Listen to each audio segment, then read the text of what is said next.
আজ জানাবো পশ্চিমবঙ্গ দেশ এবং বিদেশের বাছাই করা গুরুত্বপূর্ণ 50টি তাজা সংবাদ। আপনি যদি চ্যানেলে নতুন হয়ে থাকেন তাহলে অবশ্যই চ্যানেলটি সাবস্ক্রাইব করুন, কারণ প্রতিদিনের সেরা খবর আপনার হাতের মুঠোয় পৌঁছে দিতে আমরা আছি সদা প্রস্তুত। খবরের প্রথমেই দেখে নেব সংবাদ শিরোনাম। আসল তৃণমূল আসলে কারা? 21-এর সভার আগে ঐতিহাসিক রায় দিল আলিপুর আদালত। মমতার হাতছাড়া হয়ে গেল তৃণমূল, আদালতের নির্দেশ হাতে নিয়েই বিস্ফোরক ঋতব্রত। প্রবল বিপর্যয়ের মুখে কালীঘাট।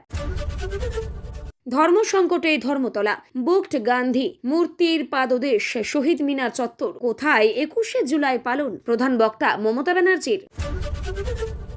ঋত তৃণমূল নিয়ে বিস্ফোরক কুণাল ঘোষ। যারা আসল তৃণমূল শাসছেন তাদের তীব্র আক্রমণ করে কুণাল বললেন, আগে নরেন্দ্রপুরে বিজেপি সমর্থক মহিলাকে মারধর, খুঁটিতে বেঁধেই চুল জিভ কেটে নেওয়ার অভিযোগ, নিশানায় প্রাক্তন তৃণমূল বিধায়ক। আগামীকাল থেকে রাজ্যে কি ঘটতে চলেছে? নজিরবিহীন অ্যাকশন শুরু পুলিশের, সমাজ বিরোধীদের ঘরবাড়ি ক্রোকের বড় প্রস্তুতি। গ্রামগঞ্জে বেআইনি মদ, জুয়া ও মাদক চক্র সম্পূর্ণ উপড়ে ফেলতে হবে, বারুইপুর থেকে কড়া বার্তা শুভেন্দুর। টিউশন ফেরত ছাত্রীকে দেখে রাস্তায় হস্তমৈথুন, প্রতিবাদ করায় গলা টিপে ধর্ষণের চেষ্টা, বনগাঁয় চাঞ্চল্যকর ঘটনা। তৃণমূল জমানায় নগ্ন করে মারধর, ক্ষমতায় বদলাতেই পুলিশ অফিসারের বিরুদ্ধে বিস্ফোরক বিজেপি কর্মী। অন্নপূর্ণা যোজনায় কারচুপি, গ্রেপ্তার পুরুলিয়া জেলা পরিষদের সহ সভাধিপতি ও ভাইপো। খাস কলকাতায় ধর্ষণের অভিযোগ, বাড়িতে ডেকে ছাত্রীকে মাদক খাইয়ে নির্যাতনের অভিযোগে গ্রেপ্তার গৃহশিক্ষক। দুর্নীতি দমনে দুরন্ত পুলিশ অ্যাকশন, প্রতারণায় গ্রেপ্তার তৃণমূলের সংখ্যালঘু নেতা সাদ্দাম। দিদিকে ছেড়ে ঋতব্রতর দলে অনুব্রত, ঠিক তারপরেই বীরভূম পার্টি অফিসে যা ঘটল চমকে গেল এলাকাবাসী। ঘাটের যত মরা সব এক জায়গায় জড়ো হয়েছে। কেষ্টর দলবদল নিয়ে ঋতব্রত শিবিরকে তীব্র কটাক্ষ অধীরের। হঠাৎ বিজেপির এত প্রশংসা, শুভেন্দুকে লড়াকু বললেন অনুব্রত, রাজনীতিতে নতুন সমীকরণের ইঙ্গিত। আমার বাড়িতে অটল বিহারী বাজপেয়ীর ছবি আছে বলেই শুভেন্দুর প্রশংসা কেষ্টর। মানি লন্ডারিং এর ইতিহাসে এই বাটপাড়ের নাম জলজল করবে, অভিষেককে নিশানা ঋতব্রতর। মমতা নিজেকে তৃণমূল দাবি করতে পারবেন না, আদালতের রায় শুনিয়ে বিস্ফোরক ঋতব্রত। নন্দীগ্রামে উপনির্বাচন নিয়ে হুঙ্কার শুভেন্দুর, তৃণমূলকে বিধলেন কড়া ভাষায়। মুর্শিদাবাদ ধ্বংসের খলনায়ককে বেলডাঙ্গার মঞ্চ থেকে বিস্ফোরক করলেন, নাম শুনেই তোলপাড় রাজ্য রাজনীতি। ডেভিডের জন্যই হাতছাড়া হুমায়ুন, মুর্শিদাবাদে এসে আফসোস কল্যাণের, পাঠানকেও সাবধান করলেন শ্রীরামপুরের সাংসদ। সব খারিজি মাদ্রাসা জঙ্গি তৈরির আতুরঘর বলেছিলেন বুদ্ধদেব, মনে করিয়ে দিলীপ বলছেন এ ব্যাপারে জিরো টলারেন্স। এবার ডিম আমাদের মাথায় পড়বে, ডিম খেতে রাজি নই, কেন সাবধান করলেন শ্রমিক।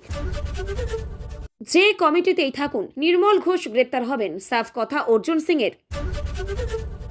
এক দেশ এক নির্বাচন নিয়ে বড় ইঙ্গিত সংসদীয় কমিটির প্রধানের।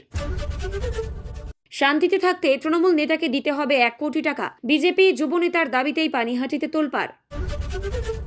অভিষেককে সরালেই দিদির কাছে ফিরবে সবাই, ঋতব্রত শিবিরে যোগ দিয়েই বিস্ফোরক রবীন্দ্রনাথ। 30 দিন হেফাজতে থাকলেই মন্ত্রিত্ব খারিজ, সায় নেই যৌথ সংসদীয় কমিটির, কিন্তু কেন? এবার মমতার সঙ্গ ছাড়লেন তারই প্রিয় কেষ্ট, এই নিয়েই বিস্ফোরক প্রতিক্রিয়া অধীরের। রাম মন্দিরের পরে এবার বদ্রীনাথ ধামের প্রণামী চুরি, সোনা রূপা থেকে শালগ্রাম শিলাও গায়েব। কাঠমান্ডুতে বাইক আরোহীর আত্মাহুতি, বালেন্দ্র সরকারের বিরুদ্ধে ক্ষোভ ক্রমশ বাড়ছে।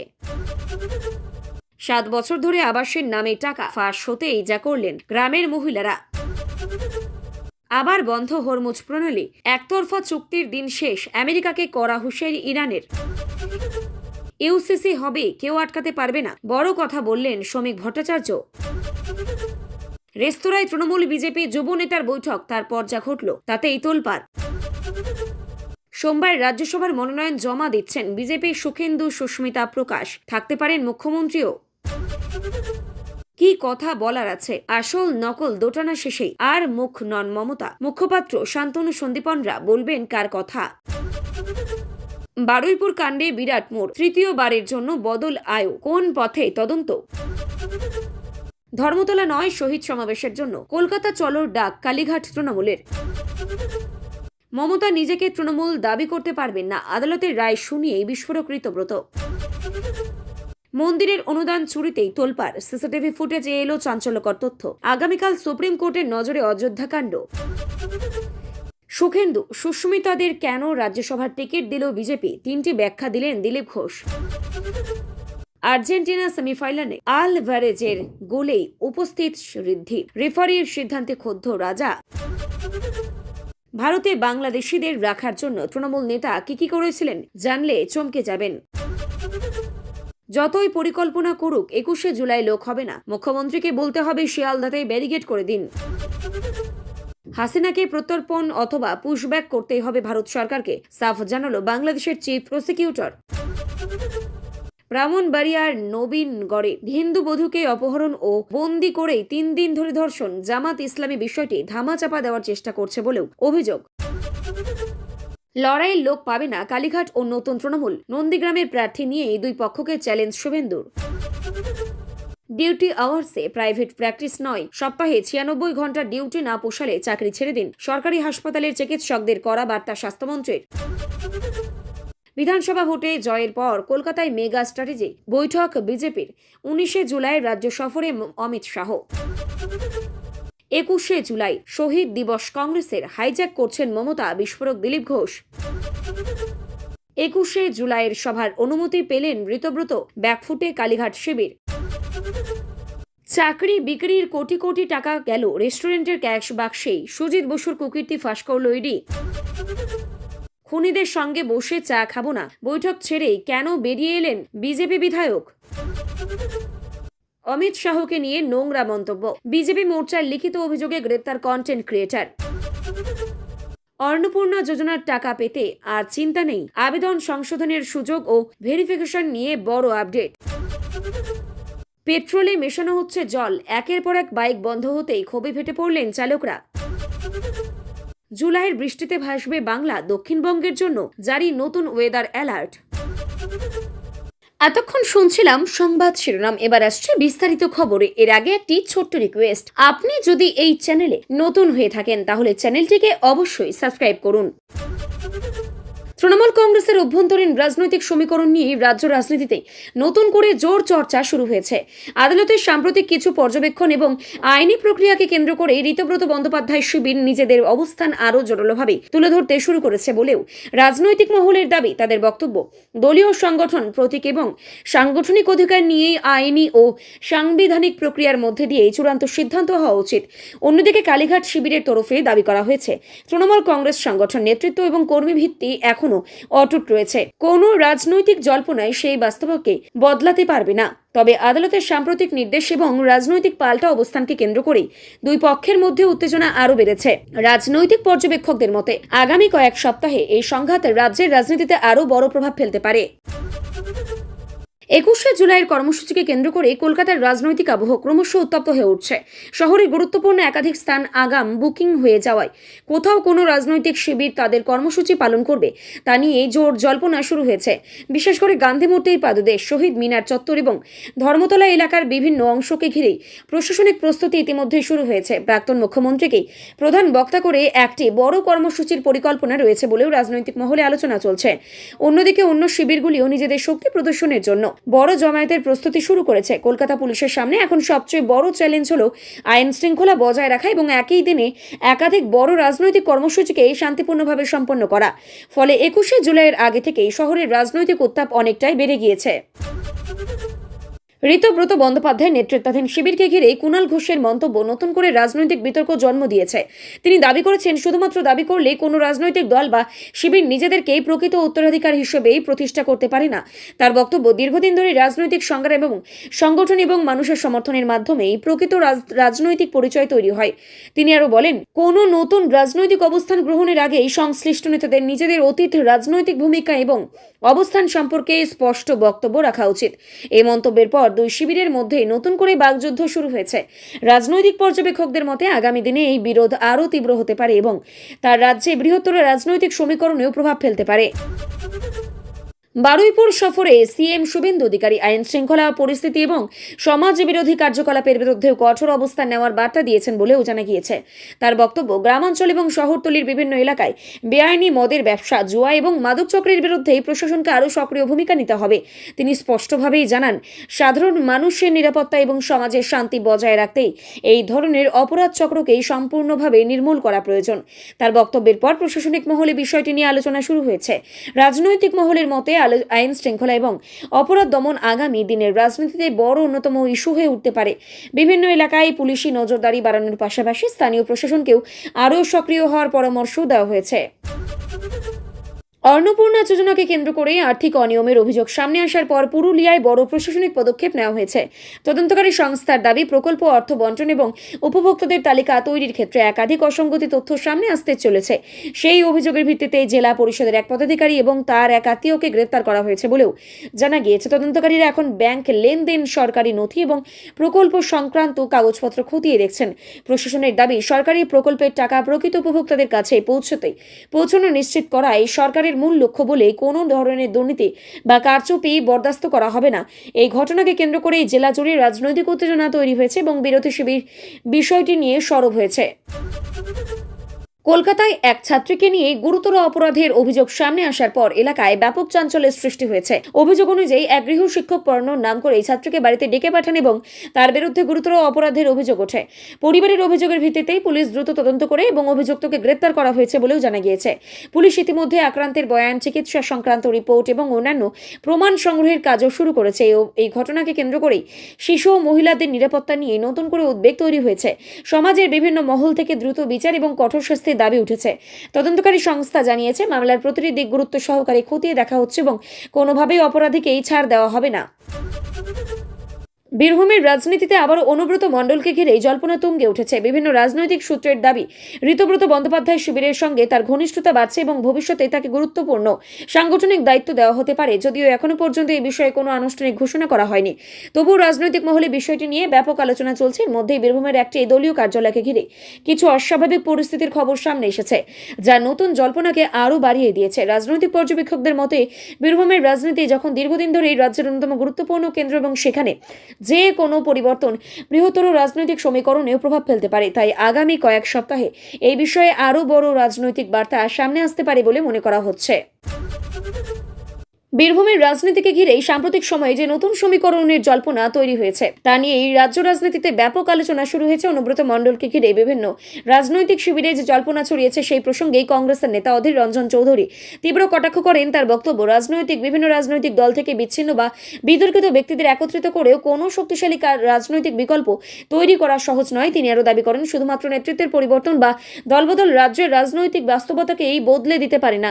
এই মন্তব্যের পর রাজনৈতিক মহলে নতুন করে যুদ্ধ শুরু হয়েছে। অন্যদিকে সংশ্লিষ্ট শিবিরের পক্ষ থেকেও দাবি করা হয়েছে, নতুন রাজনৈতিক সমীকরণই আগামী দিনের রাজনীতিতে বড় প্রভাব ফেলবে। ফলে বীরভূম এবং রাজ্য রাজনীতিতে এই বিতর্ক আগামী দিনে আরও তীব্র হতে পারে বলেও মনে করা হচ্ছে। আর্থিক অনিয়ম এবং মানি লন্ডারিং সংক্রান্ত বিতর্ককে কেন্দ্র করে রাজ্যের রাজনৈতিক সংঘাত আরও তীব্র হয়েছে। ঋতব্রত বন্দ্যোপাধ্যায় শিবিরের পক্ষ থেকে একাধিক নেতার বিরুদ্ধে গুরুতর অভিযোগ তোলা হয়েছে এবং আর্থিক লেনদেন স্বচ্ছতা নিয়ে প্রশ্ন তোলা হয়েছে। তাদের দাবি, স্বচ্ছতা নিয়ে তদন্তকারী সংস্থাগুলির সামনে সমস্ত তথ্য এবং নথি তুলে ধরা উচিত এবং কোনো ধরনের আর্থিক অনিয়ম থাকলে তা আইনের মাধ্যমে বিচার হওয়া প্রয়োজন। অন্যদিকে অভিযুক্ত পক্ষের দাবি, এই ধরনের অভিযোগ সম্পূর্ণ রাজনৈতিক উদ্দেশ্য প্রণোদিত এবং বিরোধীদের রাজনৈতিক প্রচারের অংশ। রাজনৈতিক বিশ্লেষকদের মতে, তদন্ত এবং আদালতের পরবর্তী পদক্ষেপে এই বিতর্কের ভবিষ্যৎ নির্ধারণ করবে। ইতিমধ্যে বিষয়টি নিয়ে রাজনৈতিক মহলে ব্যাপক আলোচনা শুরু হয়েছে এবং আগামী দিনে এই সংঘাত আরও বাড়তে পারে বলে মনে করা হচ্ছে। মুর্শিদাবাদের রাজনৈতিক পরিস্থিতিকে কেন্দ্র করে আবারও নতুন বিতর্কের সৃষ্টি হয়েছে। কল্যাণ বন্দ্যোপাধ্যায় এক জনসভায় বক্তব্য রাখতে গিয়ে অতীতের রাজনৈতিক সিদ্ধান্ত এবং প্রার্থী নির্বাচন নিয়ে আক্ষেপ প্রকাশ করে জানিয়েছেন একই সঙ্গে তিনি ভবিষ্যৎ রাজনৈতিক কৌশল নিয়ে সতর্কবার্তাও দিয়েছেন। রাজনৈতিক পর্যবেক্ষকদের মতে, মুর্শিদাবাদ জেলার রাজনৈতিক সমীকরণ বরাবরই জটিল এবং সেখানে প্রার্থী নির্বাচন ও জোট রাজনীতির প্রভাব অত্যন্ত গুরুত্বপূর্ণ। ফলে সাম্প্রতিক এই মন্তব্যকে ঘিরেই নতুন করে রাজনৈতিক আলোচনা শুরু হয়েছে। বিভিন্ন রাজনৈতিক দল এখন থেকে ভবিষ্যতে নির্বাচনী সমীকরণ মাথায় রেখেই নিজেদের সাংগঠনিক প্রস্তুতি শুরু করেছে এবং মুর্শিদাবাদ আগামী দিনের রাজনীতিতে অন্যতম গুরুত্বপূর্ণ জেলা হয়ে উঠতে পারে বলে মনে করছেন বিশেষজ্ঞরা। শিক্ষা প্রতিষ্ঠান ও নিরাপত্তা নিয়ে সাম্প্রতিক বিতর্কের আবহে মাদ্রাসা শিক্ষা ব্যবস্থা নিয়েও নতুন করে রাজনৈতিক আলোচনা শুরু হয়েছে। বিজেপি নেতা দিলীপ ঘোষ জানিয়েছে, শিক্ষার আড়ালে কোনো ধরনের বেআইনি কার্যকলাপ বা উগ্রপন্থী কার্যকলাপকে কোনোভাবে বরদাস্ত করা হবে না। তার বক্তব্য, শিক্ষা প্রতিষ্ঠানগুলির উদ্দেশ্যে হওয়া উচিত সমাজকেই শিক্ষিত ও সচেতন করে তোলা এবং সেখানেই আইন বিরোধী কোনো কার্যকলাপের স্থান নেই। অন্যদিকে বিভিন্ন শিক্ষাবিদ এবং সংখ্যালঘু সংগঠনও জানিয়েছে, কয়েকটি বিচ্ছিন্ন ঘটনাকে কেন্দ্র করেই পুরো শিক্ষা ব্যবস্থাকে প্রশ্নের মুখে দাঁড় করানো উচিত নয়। ফলে বিষয়টি নিয়ে রাজনৈতিক এবং সামাজিক দুই ক্ষেত্রেই আলোচনা আরও তীব্র হয়ে ওঠে। প্রশাসনের পক্ষ থেকে জানানো হয়েছে, আইন শৃঙ্খলা এবং নিরাপত্তার প্রশ্ন কোনো আপোষ করা হবে না। উত্তর চব্বিশ পরগনার রাজনীতিতে নতুন করে উত্তেজনা তৈরি হয়েছে। নির্মল ঘোষকে ঘিরেই ওঠা বিতর্ককে কেন্দ্র করে বিজেপি নেতা অর্জুন সিং প্রকাশ্যে দাবি করেছেন, তদন্ত প্রক্রিয়া সম্পূর্ণ স্বাধীনভাবে এগোলে আইনের চোখে সবাই সমান এবং কেউ আইনের ঊর্ধ্বে নয়। তার এই বক্তব্যের পর রাজনৈতিক মহলে ব্যাপক আলোচনা শুরু হয়েছে। অন্যদিকে সংশ্লিষ্ট পক্ষের দাবি, রাজনৈতিক উদ্দেশ্যে তার বিরুদ্ধে অভিযোগ তোলা হচ্ছে। প্রশাসনিক সূত্রের দাবি, তদন্তের ভিত্তিতে ভবিষ্যতের পদক্ষেপ নির্ধারিত হবে এবং কোনো সিদ্ধান্ত রাজনৈতিক চাপে নেওয়া হবে না। ফলে বিষয়টি এখন তদন্ত এবং আইনি প্রক্রিয়ার উপর নির্ভর করছে। রাজনৈতিক পর্যবেক্ষকদের মতে, আগামী দিনে এই ঘটনাকে কেন্দ্র করেই উত্তর চব্বিশ পরগনার রাজনীতিতে নতুন সমীকরণ হতে পারে। মালদা জেলায় আবাস প্রকল্পকে ঘিরে নতুন করে বিতর্কের সৃষ্টি হয়েছে। অভিযোগ উঠছে, দীর্ঘ কয়েক বছর ধরেই কিছু উপভোক্তার কাছ থেকে বাড়ি পাইয়ে দেওয়ার প্রতিশ্রুতি দিয়ে অর্থ নেওয়া হয়েছিল। পরে বিষয়টি প্রকাশ্যে আসতেই ক্ষোভে ফেটে পড়েন স্থানীয় বাসিন্দারা এবং বিশেষ করে এলাকার মহিলারা প্রতিবাদে সামিল হন। প্রশাসনের পক্ষ থেকে অভিযোগের তদন্ত শুরু হয়েছে এবং প্রকল্প সংক্রান্ত নথিপত্র খতিয়ে দেখা হচ্ছে। সরকারের পক্ষ থেকে জানানো হয়েছে, আবাস প্রকল্পের সুবিধা প্রকৃত উপভোক্তাদের কাছে পৌঁছে দেওয়ার জন্যই কঠোর নজরদারি চালানো হচ্ছে এবং কোনো ধরনের দুর্নীতি বা আর্থিক অনিয়ম বরদাস্ত করা হবে না। আর সেই ঘটনাকে কেন্দ্র করেই এলাকায় রাজনৈতিক উত্তেজনাও তৈরি হয়েছে এবং বিরোধীরা বিষয়টি নিয়ে সরব হয়েছে। পশ্চিম এশিয়ার পরিস্থিতি আবার উত্তপ্ত হয়ে উঠেছে। হরমুজ প্রণালীকে কেন্দ্র করে ইরানের পক্ষ থেকে জানানো হয়েছে, আন্তর্জাতিক বাণিজ্য এবং সামুদ্রিক নিরাপত্তার প্রশ্নে নিজেদের অবস্থান থেকেই সরে আসবে না। বিশেষজ্ঞদের মতে, হরমুজ প্রণালী বিশ্বের অন্যতম গুরুত্বপূর্ণ জ্বালানি পরিবহন পথ এবং এখানে কোনো ধরনের অস্থিরতা আন্তর্জাতিক বাজারে সরাসরি প্রভাব ফেলতে পারে। বিশেষ করে তেল এবং গ্যাসের দামের ওপর বড় প্রভাব পড়ার আশঙ্কাও রয়েছে। আন্তর্জাতিক মহল পরিস্থিতির উপর গভীর নজর রাখছে এবং কূটনৈতিক সমাধানের উপর জোর দিচ্ছে। তবে উত্তেজনা বাড়লে এর প্রভাব শুধু মধ্যপ্রাচ্যে সীমাবদ্ধ থাকবে না, বরং বিশ্ব অর্থনীতি এবং জ্বালানি বাজারেও তার বড় প্রভাব পড়তে পারে বলে মনে করছেন বিশেষজ্ঞরা। অভিন্ন দেওয়ানি বিধি বা ইউনিফর্ম সিভিল কোডকে কেন্দ্র করে জাতীয় রাজনীতির পাশাপাশি পশ্চিমবঙ্গের রাজনৈতিক আলোচনা ক্রমশ তীব্র হচ্ছে। এই প্রসঙ্গে বিজেপি নেতা শ্রমিক ভট্টাচার্য জানিয়েছেন, দেশের সমস্ত নাগরিকের জন্য সমান আইনি কাঠামো তৈরির লক্ষ্যে এই উদ্যোগ নেওয়া হচ্ছে। তার এই বক্তব্য, বিবাহ বিচ্ছেদ, উত্তরাধিকার এবং পারিবারিক আইনের ক্ষেত্রে ধর্মভিত্তিক ভিন্ন ভিন্ন নিয়মের পরিবর্তে একটি অভিন্ন আইনি ব্যবস্থা গড়ে তোলাই এই উদ্যোগের মূল উদ্দেশ্য। তিনি আরও বলেন, বিষয়টি শুধুমাত্র রাজনৈতিক নয়, বরং সাংবিধানিক এবং প্রশাসনিক ক্ষেত্রেও অত্যন্ত গুরুত্বপূর্ণ।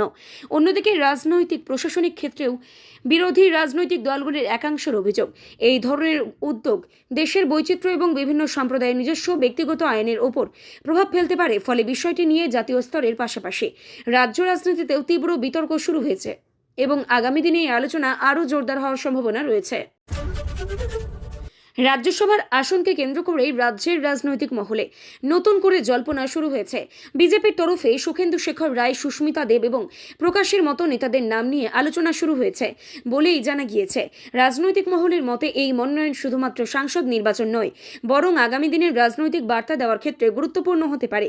বিভিন্ন রাজনৈতিক শিবির ইতিমধ্যে সম্ভাব্য প্রার্থীদের নিয়ে নিজেদের কৌশল নির্ধারণ করতে শুরু করেছে। সূত্রের খবর, মনোনয়ন জমা দেওয়ার দিন দলের একাধিক শীর্ষ নেতা উপস্থিত থাকতে পারেন। রাজনৈতিক পর্যবেক্ষকদের মতে এই নির্বাচন রাজ্যের পরিবর্তিত রাজনৈতিক সমীকরণের একটি গুরুত্বপূর্ণ ইঙ্গিত বহন করতে পারে এবং তার প্রভাব ভবিষ্যতের রাজনীতিতেও পড়তে পারে। 21শে জুলাইয়ের কর্মসূচিকে কেন্দ্র করে রাজ্যের রাজনৈতিক আবহ আরও উত্তপ্ত হয়ে উঠেছে। বিরোধী শিবিরের একাংশের দাবি, কর্মসূচিকে ঘিরে প্রশাসনিক প্রস্তুতি এবং পরিবহন ব্যবস্থার উপর বিশেষ গুরুত্ব দেওয়া হচ্ছে। একই সঙ্গে রাজনৈতিক প্রতিপক্ষের তরফে জনসমাগমের সংখ্যা এবং কর্মসূচির সাফল্য নিয়েও কটাক্ষ শুরু হয়েছে। অন্যদিকে তৃণমূলের পক্ষ থেকে দাবি করা হয়েছে, প্রতি বছরের মতো এবারও বিপুল সংখ্যক কর্মী সমর্থক কলকাতায় উপস্থিত হবেন। প্রশাসনের পক্ষ থেকে ইতিমধ্যে নিরাপত্তা, যান নিয়ন্ত্রণ এবং জনসমাগম ব্যবস্থাপনার পরিকল্পনা শুরু হয়েছে। রাজনৈতিক পর্যবেক্ষকদের মতে 21শে জুলাইয়ের এই কর্মসূচি শুধুমাত্র একটি রাজনৈতিক সমাবেশ নয়, বরং রাজ্যের বর্তমান রাজনৈতিক পরিস্থিতির একটি গুরুত্বপূর্ণ বার্তাও বহন করবে। পুরো নিয়োগ দুর্নীতি মামলায় তদন্তে নতুন কিছু আর্থিক লেনদেনের তথ্য সামনে এসেছে বলেও তদন্তকারী সংস্থার দাবি। ইডির তদন্তে অভিযোগ করা হয়েছে বিভিন্ন উৎস থেকে সংগৃহীত অর্থের একটি অংশ ব্যবসায়িক প্রতিষ্ঠানের মাধ্যমে ঘোরানো হয়েছে এবং সেই অর্থের উৎস ও ব্যবহারের বিষয়টি খতিয়ে দেখা হচ্ছে। তদন্তকারী সংস্থার দাবি, আর্থিক লেনদেনের সঙ্গে যুক্ত একাধিক নথি, ব্যাংক তথ্য এবং ডিজিটাল রেশন কার্ড ইতিমধ্যে সংগ্রহ করা হয়েছে। অন্যদিকে অভিযুক্ত পক্ষ সমস্ত অভিযোগ অস্বীকার করে জানিয়েছে, তদন্ত শেষ না হওয়া পর্যন্ত কোনো সিদ্ধান্তে পৌঁছানো উচিত নয়। রাজনৈতিক মহলে এই মামলাকে কেন্দ্র করে নতুন করে বিতর্ক তৈরি হয়েছে এবং আদালতের পরবর্তী পদক্ষেপ পর্যবেক্ষণের দিকেও এখন সবার নজর রয়েছে। একটি প্রশাসনিক বৈঠক থেকে এক বিজেপি বিধায়কের বেরিয়ে আসাকে কেন্দ্র করে নতুন করে রাজনৈতিক আলোচনা শুরু হয়েছে। তিনি জানিয়েছেন, যাদের বিরুদ্ধে গুরুতর অপরাধ এবং হিংসাত্মক ঘটনার অভিযোগ রয়েছে তা বলেই তার বিশ্বাস, তাদের সঙ্গে এই বৈঠকে বসতে তিনি স্বচ্ছন্দ নন। তার এই মন্তব্যের পর রাজনৈতিক মহলে ব্যাপক আলোচনা শুরু হয়েছে। অন্যদিকে বিরোধী শিবিরের দাবি, এই ধরনের মন্তব্য রাজনৈতিক উত্তেজনা আরও বাড়িয়ে তুলতে পারে। রাজনৈতিক বিশ্লেষকদের মতে রাজ্যের বর্তমান পরিস্থিতিতে রাজনৈতিক সৌজন্য এবং মতাদর্শগত বিরোধের মধ্যে এই ভারসাম্য বজায় রাখা ক্রমশ কঠিন হয়ে উঠছে। এই ঘটনাকে কেন্দ্র করে সামাজিক মাধ্যমে ব্যাপক প্রতিক্রিয়া দেখা দিয়েছে। কেন্দ্রীয় স্বরাষ্ট্রমন্ত্রী অমিত শাহকে নিয়ে সামাজিক মাধ্যমে করা একটি মন্তব্যকে কেন্দ্র করে আইনি পদক্ষেপ নেওয়া হয়েছে বলেই জানা গিয়েছে। অভিযোগের ভিত্তিতে এক কন্টেন্ট নির্মাতার বিরুদ্ধে লিখিত অভিযোগ দায়ের করা হয় এবং পরবর্তী সময়ে পুলিশ তদন্ত শুরু করে। প্রশাসনের পক্ষ থেকে জানানো হয়েছে, সামাজিক মাধ্যমে ব্যবহারের ক্ষেত্রে আইন মেনে চলা এবং দায়িত্বশীল আচরণের করা অত্যন্ত গুরুত্বপূর্ণ। অন্যদিকে মত প্রকাশের স্বাধীনতা এবং আইনি সীমারেখা নিয়েও নতুন করে আলোচনা শুরু হয়েছে। আইন বিশেষজ্ঞদের মতে সামাজিক মাধ্যমে প্রকাশিত বিষয়বস্তু সম্পর্কে বিদ্যমান আইন সমানভাবে প্রযোজ্য এবং প্রয়োজন হলে আইনি ব্যবস্থা গ্রহণ করা হতে পারে। জুলাই মাসের বৃষ্টিপাতকে কেন্দ্র করে আবহাওয়া দপ্তর নতুন সতর্কতা জারি করেছে। বিশেষ করে দক্ষিণবঙ্গের একাধিক জেলায় মাঝারি থেকে ভারী বৃষ্টির সম্ভাবনার কথাও জানানো হয়েছে। পাশাপাশি বজ্রবিদ্যুৎ সহ দমকা হাওয়া এবং জল জমার আশঙ্কাও উড়িয়ে দেওয়া যাচ্ছে না। মৎস্যজীবীদের সমুদ্রে যাওয়ার আগেই আবহাওয়ার সর্বশেষ তথ্য জেনে নেওয়ার পরামর্শ দেওয়া হয়েছে। কৃষকদের ফসল জমি রক্ষা করার জন্য প্রয়োজনীয় সতর্কতা গ্রহণ করতে বলা হয়েছে। প্রশাসনের পক্ষ থেকে বিভিন্ন জেলায় বিপর্যয় মোকাবেলা বাহিনীকে প্রস্তুত থাকার নির্দেশ দেওয়া হয়েছে এবং পরিস্থিতির উপর নজরদারি বাড়ানো হয়েছে। আবহাওয়া দপ্তর জানিয়েছে, বঙ্গোপসাগরের পরিস্থিতি এবং বায়ুমণ্ডলের পরিবর্তনের উপর নির্ভর করে পরবর্তী পূর্বাভাস জারি করা হবে।